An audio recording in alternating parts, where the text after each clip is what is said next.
मैं बहुत खूबसूरत थी। 26 साल की उम्र में ही मेरे पति मुझे छोड़कर सिंगापुर कमाने के लिए चले गए थे, तो मैं बिल्कुल अकेली हो गई थी। मुझे देखभाल करने वाला कोई नहीं था कि जो मेरे भावनाओं को समझ सके। मेरे पति के जाने के बाद इसी का फायदा मेरे ससुर मुझसे उठाने लगा था। वह मुझसे नजदीकियां बढ़ाने की कोशिश में हर समय लगा रहता था। वह मेरी ज़रूरतों का ध्यान रखने लगा और मुझसे अपनी अरमान पूरा करना चाहते थे। मैं सब कुछ बखूबी समझ रही थी, लेकिन मैं उस घर की बहू थी, इसलिए मुझे उसके साथ यह सब करना ठीक नहीं लग रहा था। मेरे ससुर आधी रात को भी मेरे कमरे में आने लगा था। वह मुझसे ऐसी हरकत करता था जिससे मेरे पूरे शरीर में करंट दौड़ जाती थी। मैं उससे जितना दूर हो जाती वह मुझसे उतना ही करीब आ जाता था। फिर मैं उसकी यही हरकतों से मैं अपनी मन पर काबू ना रख सकी और उसके साथ सब कुछ करने के लिए मान गई। फिर लगातार पूरी रात। मेरा नाम शिवानी है और मैं दिखने में बहुत सुंदर हूँ, लेकिन मैं एक गरीब परिवार से हूँ। मेरे माता पिता बहुत गरीब हैं। माँ बाप दोनों मजदूरी करने जाते थे और वह भी वहीं पर मजदूरी करते थे, तो मेरे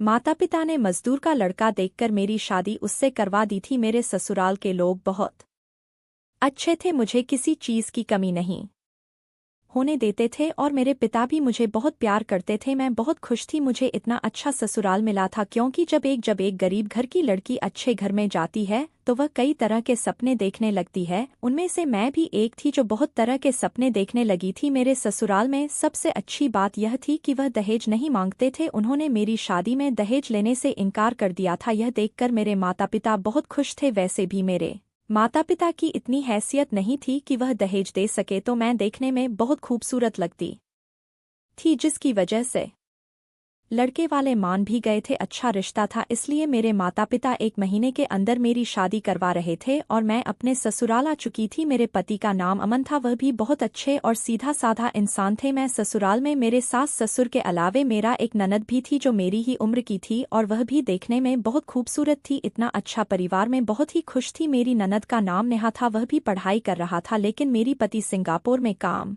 करते थे। वहां उन्हें अच्छी खासी सैलरी मिल रही थी, जिसकी वजह से घर का पूरी खर्चा चल रही थी। धीरे धीरे समय गुजरता गया और हमारी शादी को 6 महीना हो गए थे। इस 6 महीने के अंदर में मैं अपने सास और ससुर की सेवा बड़े अच्छे से करने लगी थी, जिससे कि मेरे पति हमेशा यही कहा करते थे कि तुम जान तो तुम बहुत समझदार हो, जैसे मैंने सोचा था तुम उससे भी ज्यादा समझदार हो। मेरे माँ बाप का बहुत ख्याल रखती हो, इसीलिए मेरी माता और पिता भी बहुत खुश रहते हैं। वह हमेशा तुम्हारी तारीफ करते रहते हैं। फिर उनके मम से तुम्हारी तारीफ सुनकर मैं भी खुश हो जाता था। बस तुम ऐसे ही मेरी परिवार को संभाल कर रखना। मैं उनसे कहती कि आप इतना चिंता क्यों करते हैं, मैं अपनी से पूरी कोशिश करूंगी, आप सिर्फ अपने काम पर ध्यान दीजिए। इसी तरह से मेरी ननद भी अच्छी सोच रखने वाली थी, लेकिन वह थोड़ी गुस्से वाली थी, पर वह दिल की बहुत ही अच्छी थी। घर में बहुत ही खुशियां थी। हर दिन ऐसा लगता था जैसे कोई त्योहार हो। घर के सभी लोग मेरा खूब ख्याल रखते थे, लेकिन किसे पता था कि वह खुशियां सिर्फ 4 दिनों की ही है। जिस घर में खुशियों थी उसी घर में अचानक मातम छा जाएगा, ऐसा किसी ने कभी नहीं सोचा था। मेरे सपने भी, मेरे अरमान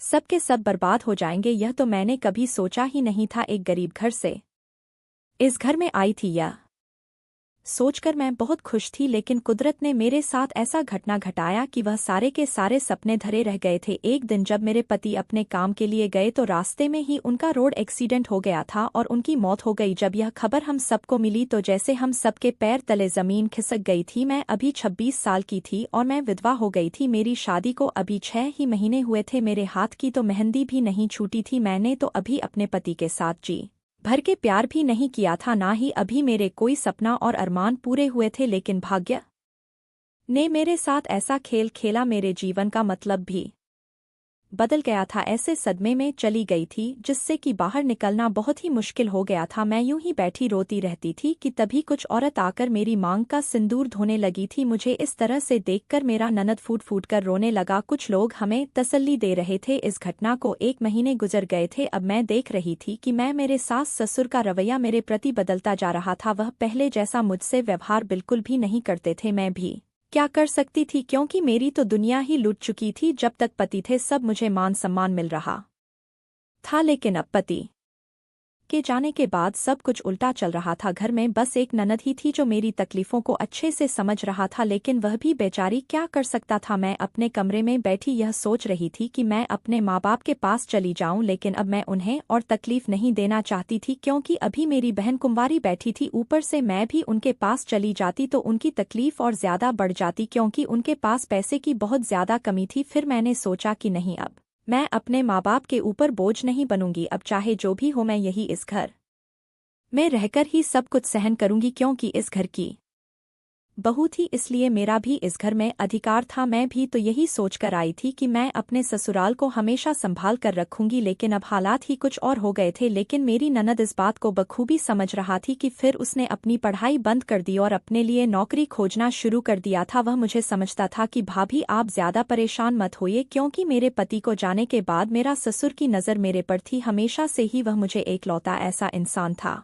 जो इस घर में खुश देखना चाहता था। वह मेरे साथ कभी गलत व्यवहार नहीं किया करता था। वह मुझे हर दिन खुश करने के लिए तरह तरह के हथकंडे भी अपनाता था, लेकिन मेरे अंदर जो पीड़ा थी उसे मैं कैसे भूल सकती थी। मैं अभी सिर्फ 26 साल की विधवा थी। मेरे अभी यस मौज के दिन थे, लेकिन मैं तकदीर की मारी थी, इसीलिए मुझे सिर्फ दुख ही मिल रहा था। मुझसे सब एक नौकरानी की तरह घर का काम कराया जाता था, जिससे मेरी हालात और भी ज्यादा खराब हो रही थी। कुछ ही दिन के बाद मेरे ननद को एक ऑफिस में काम मिल गया था। फिर वह काम पर जाने लगा था। वह रोज सुबह जाता और शाम को ही वापस आता था। जब वापस आता तो किसी से कुछ नहीं बोलता, फिर खाना खाकर सो जाते। सोने के बाद मेरे ससुर कमरे में आ जाता था।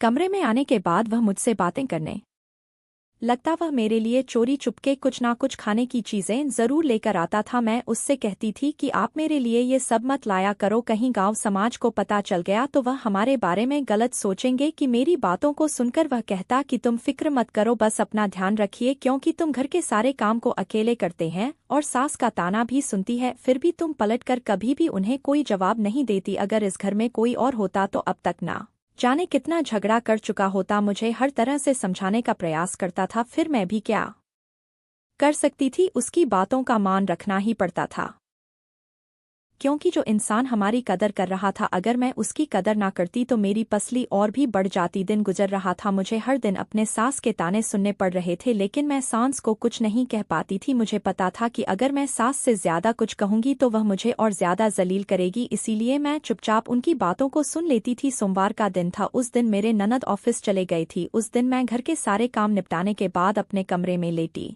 यूं ही अपने पति को याद कर रही थी। उनकी यादों में मेरी आंखों से आंसू बह रहे थे। उनके साथ मैं कितनी खुश थी, लेकिन अब तो मेरे लिए जीना मुश्किल हो गई थी। तभी मेरे ससुर मेरे कमरे में आ गया था। वह मेरी आंखों में आंसू देखकर कहने लगा, तुम क्यों रो रही हो? अब जो चला गया है वह वापस नहीं आने वाला, वह दोबारा कभी पास नहीं आएगा, इसलिए अपने आप को तकलीफ मत दीजिए। अगर इस तरह से तुम अपने आप को तकलीफ दे तो तुम्हारी तबीयत कहीं और ज्यादा बिगड़ जाएगी। और मेरे ससुर मेरे लिए एक रिश्ता देख के मेरी शादी करवा दी।